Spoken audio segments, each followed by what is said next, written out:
और कैसे ताना मिला? जटायु को वीरों दुनिया को आए और आकर कहने लगे, क्या हुआ? जीवन भर कहते थे राम राम, राम मेरे इष्ट है, राम मेरे गुरु है, राम मेरे पिता है, राम मेरी माता है, और आज पंख कट गए। क्या फायदा ऐसे राम नाम का भजन करने से? छोड़ दो उस राम को, कोई राम भाव नहीं है। प्रहलाद ने क्या, जटायु ने क्या बोला? नहीं, ऐसा नहीं हो सकता। मेरा राम, मेरा भगवान कभी मुझे भूल नहीं सकता। और उन्होंने कहा, मेरे पंख कटे तो अच्छा हुआ, मेरे पंख कटे तो अच्छा हुआ। किसी के अगर हाथ पैर कट जाए तो भगवान को धन्यवाद दोगे? आप कहोगे मेरे, उन्होंने कहा मेरे पंख कटे तो अच्छा हुआ, भगवान की कृपा हो गई।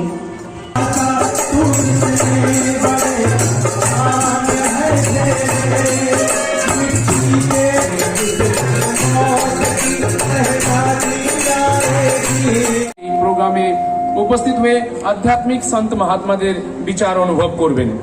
धन्यवाद।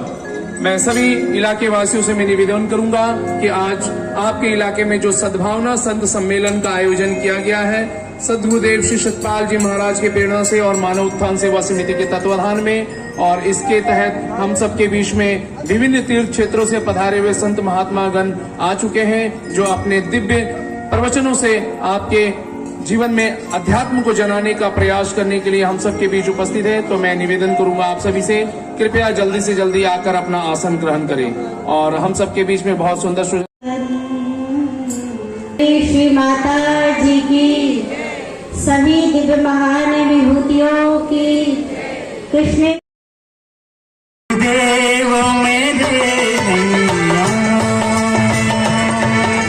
उस पार लगा देना, देव मेरे नैया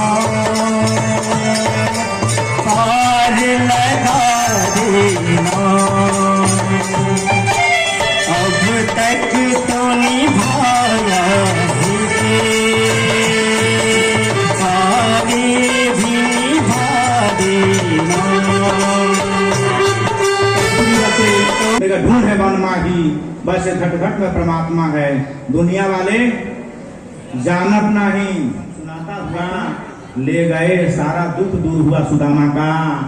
तो किस प्रकार से भक्त भगवान का रिश्ता होता है भाइयों बहनों, पर सभी भक्तों पर ऐसा नहीं होता कृपा।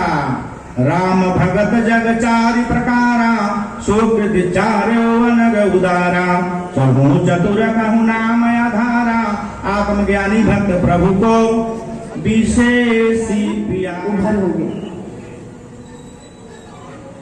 जनता जिसे चुनती है वो पार्लियामेंट में बैठते हैं, लेकिन भगवान सद्गुरु महाराज जी से चुनते हैं, वो सत्संग में बैठते हैं, वो संतों की टोली में बैठते हैं। अगर भगवान आपको नहीं चुने होते तो कोई और लोग जैसे टाइम पास कर रहे होते, किसी का समय दारू पीने में गुजर रहा होता, कोई जुआ खेलने में अपना समय व्यतीत कर रहा होता, और घर धंधों में बिजनेस व्यापार में हमारा समय गुजर रहा होता। लेकिन आज हम अपनी मुकद्दर की ओर देखें कि भगवान ने हमें ऐसे मानो। तो सीता का अपहरण कौन कर रहा था? रावण। आपसे मुझे जवान चाहिए, भगवान ने दी जवान आप लोगों को, तो जो से अपहरण हो रहा है। और यहाँ पंचों पांडव की नारी द्रौपदी का अपहरण हो रहा है, और वह भगवान श्री रामचंद्र जी के नारी को बचाने के लिए जटायु झपट पड़े। और यहाँ तो बड़े बड़े गुरुजन बैठे हुए हैं, अधिकार को प्राप्त कर अधिकारी, विश्व पितामह गुरु द्रोणाचार्य कृपाचार्य सब बैठे हुए हैं। और घर के लोगों, उनका देवर और जो है बाल से खींच करो और द्रौपदी को सभा के बीच में ले आया।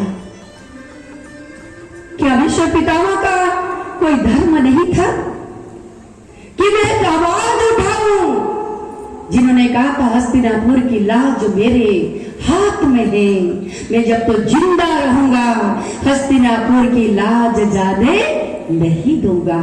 आप बताओ भाइयों माताओं, मुझे आपसे जवाब चाहिए, क्या हस्तिनापुर की लाज नहीं जा रही थी? एक अबला, एक घर की नारी, घर की नाक होती है, घर की इज्जत होती है, घर का घर की सब कुछ घर की नारी होती है। और वही अयोध्या कहते हैं पंचों पांडवों की नारी का वरण हो रहा है और करने वाले दुराचारी घर वाले थे और किसी के मुंह से आवाज तक नहीं निकली।